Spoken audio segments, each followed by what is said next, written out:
My wrap up, let's go. This month I read 6 books. Yes, 1, 2, 3, 4, 5, 6 books, yeah. I think that's a pretty solid effort. My average is about 5 books, so 6 is pretty good. So the first thing I finished reading in May was Crooked Kingdom. I don't have this on me because I've lent it out to one of my friends. We had 6 of Crows as our book club book last month, so I lent it out. I can't even remember who has it. I really enjoyed this as the sequel and the finale to this duology. I gave it 5 stars because you had to. You just have to. There was some really great just continuation of building up these characters and their pasts, and I was very much invested in there with them. Also, it was fun that I forgot about Sturmhond, however you say his name, from the Grish trilogy, because that should have been a dead giveaway straight away, but it's been a while since I've read those, so I was a bit like, hey, I see you. I also enjoyed that even though everyone had like their love interest, there was different outcomes for each couple. It wasn't quite happy chappy ending. There was kind of, some of them had a suggested ending that like things could go well, some were just tragic, and some were like, it's best if we're just not together. So I love it. There was a death in this book. If you read it, you know. I wasn't like ridiculously invested in this character in particular, but it was still very sad. And that kind of final chapter before they died, from their perspective, whew, oh boy. Oh, I thought the ending was very chilling and a bit unexpected, but also very fitting with Kaz. That's all I'll say there. Oh, I really enjoyed the drama where we have basically a clone and we get them mixed up, and it's funny. Also, I can't get over that their hideout in the beginning of this book is like a tomb.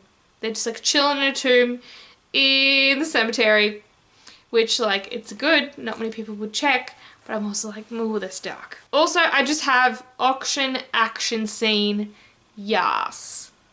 If you've read it, you know what I'm talking about. If not, it's just very full on, and it's one of those situations where they're like, oh yes, let's do the plan, but they haven't told us the plan, so we just kind of see it happen and we think things are going wrong, but that's actually part of the plan. Classic. So yeah, 5-star Crooked Kingdom, fun stuff. Can't wait to get to the rest of the Grisha books, haven't gotten to yet. Next, I read the final revival of Opal and Nev by Dawnie Walton. So I've got this from the library, so unfortunately this isn't mine. And this was kind of sold to me as kind of very similar to Daisy Jones and the Six, which is like a false biography. So it's like a biography of a band that doesn't exist, but the way it reads, it feels very real. So I guess you could say this is historical fiction. It is. It's just in my mind, whenever someone says historical fiction, I'm just like, oh, it has to be like way in the past and usually boring. But not the case with this one. I gave this book 4 stars. It could have been a 5, but I think it just, there wasn't that extra oomph that made me go 5-star. So in this story, we follow Opal and Nev, but also, what is our main, who's the chick telling the story for us? Sunny? Yes, so Sunny is like a music journalist, but it also turns out her dad had an affair and was in the band with Opal and Nev. And so they were a duo, but also like had a band, but they were like the main like front singers, and they were a bit of a phenomenon, like their first, and we kind of go through that where like their first album flops and then they kind of get discovered, and then it actually gets really political, which is what I think differs it from Daisy Jones the most, where there is this kind of infamous photo of Opal and Nev where a riot breaks out at one of their shows when the drummer, who is the dad of our narrator, dies, which isn't a spoiler, that's something that's told like from the very beginning, and we're kind of backtracking and we're seeing how people are reacting to these events. Like even we see people outside of the band and the time respond, and that's where we get to see this kind of undercurrent of racism that's still very present today. And it's a bit heartbreaking. I just was really engrossed with this and it felt so fast. So this is told like through interviews, but then also we do get some editor's notes, which is just from our main Sunny's perspective. Opal is a black woman and Nev is a Englishman. So there's the kind of that dynamic where people didn't like to see them perform together because, like, you know, they're different races / we don't like black people, which, you know, very much was the time. This is like in the 60s, 70s era, and so it's really great to see Opal kind of ascend to this like stardom. Next we have The King of Attolia. This is the 3rd book in the Queen's Thief series, which comes highly recommended from my friend Rachel. And I think I'm gonna have to give up on this series because I'm struggling hardcore, where I appreciate what it's trying to do, where each book is kind of from a different perspective to give us more insight on our main character of the thief. But this just didn't really hit the mark for me because this is a brand new character in here. And even before this book, I was kind of finding it hard to keep up with characters and the politics. And it just didn't really feel satisfying and there was a lot of waffling. There was some parts where I was like, ooh, now it's getting good. But like, on the whole, I wasn't like a massive fan of it. And our like main person that we're here to see is inactive throughout most of this novel. There is kind of like surprise fun at the end, but it didn't really feel like enough for me to be like, yeah, that was worth it. 2 stars, cool. Next, I read The Diabolic and The Empress by S.J Kincaid for Do the Thingathon, which is just finished. And these are both rereads for me because I want to get to the final book, which I'm still currently reading, and I decided to annotate this time, so lots of sticky boys, sticky doodahs, as it were. I'm actually going to have to go buy some more. Kmart is out, and the Big W ones are expensive, so no. In this story, we follow a diabolic called Nemesis, which is basically like this like killer fake person. I want to say robot, but they're not actually like mechanized or metal. They're just kind of artificial life that was grown and that is super strong and doesn't have the same kind of brain activity as normal people. So they're just programmed to be bonded to one person and be their bodyguard, and their like safety and well-being is their top priority. But it gets to the point with these diabolics where even if someone is just slightly rude to someone, they will kill them. Because they're protecting their person, right?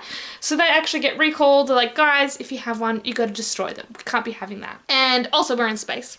And so there's lots of politics going on where we have like the Emperor of the Galaxy. And in this world, scientific advancement has been banned. We don't like it. It's unholy.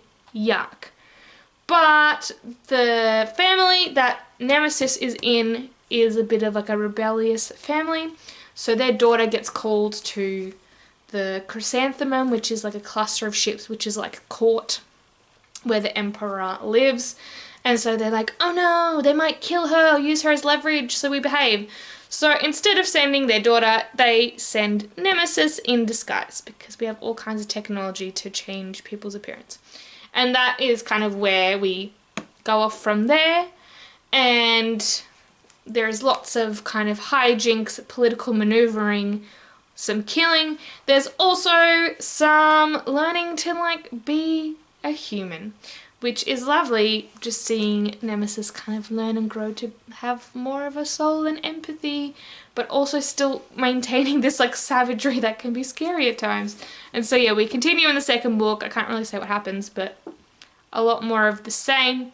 And on reread, I did drop this down to 3 stars just because I think the twists weren't that shocking for me, because I was like, yeah, oh, that's right. That's what happens. And I don't really care about the romance in this. I don't trust the guy. Don't trust him. Like, honestly, the most cute moments are with her pet dog than with the person she was bonded with or her love interest in this. So yeah, 3 stars, still like good, but it wasn't like, wow. And Empress, on reread, was 4 stars again. This one is a lot more action-packed and crazy, although the downfall for that for me was that the same kind of plot point was used again, where, like, over and over, where the spaceship window ceiling just gets like just shot through, and I'm like, okay, I understand that that's like a good way for destruction in space, but let's be more creative. What else you got? And then finally, I finished Braincrys Moon by Katherine Purdie. I was first drawn to this because the cover is beautiful, but also the concept is cool. We kind of have these like land sirens, so they're not like mermaids, but they like lure men to their deaths, and they kill animals, and they can use their bones to give them like super strength or whatever qualities that animal has, which is really cool. But part of this like ritual luring men to their death thing is that they have to lure their one true love, kill them, and then they can become a full luress, which is kind of their word for siren. And so they actually like ferry the dead every like new moon, and they play a magic flute. So yeah, the first half I think I liked a lot more than the second half. This is just your kind of typical young adult fantasy romance. I don't really care about the romance, and I'd argue that our like side character friend Sabine has a lot more growth and is a lot more interesting than our main chick Alice, who is our romantic lead. And there were a few like time jumps in here, and we kind of like, I don't know, I just feel like it could have been different and more, especially when we start to see like these souls and then they're stuck and not a lot is done to stop them. Like I thought that would be like an end game apocalypse situation, but it turns out not so much. Also, like our villain in this could have been fleshed out a bit more. Like we do get to know her reasons for why, but I just feel like we needed more. And I'm also like, but do you not care about your kid? I don't know. So yeah, that is what I read in May, and currently I'm still reading The Nemesis. I just started today An Action Prepares by Stanislavski. I tried reading this a few years ago when I was at drama school, and my brain was just like, because I didn't really know what to expect from it. This is kind of told in like diary format rather than a, let me break it down for you, acting. But I did also just DNF, different every night, because this is an acting book that's very much like, let me break it down for you, but also without saying a lot and just rehashing basics. Just a lot of hot smoke and ego that I'm like, can you just like clearly say what you mean? So like there were some parts that were useful, but it was just taking me really long to read. I was getting frustrated, and I had a little kind of like flick forwards, and I'm just like, I don't think this is gonna be that useful for me. And then of course I'm still reading From Blood and Ash on my ebook. I really want to finish it this month in June because I've just been reading it for a while and I'm going to forget what happened. Alright, well thanks for watching, and I'll see you next time. Bye.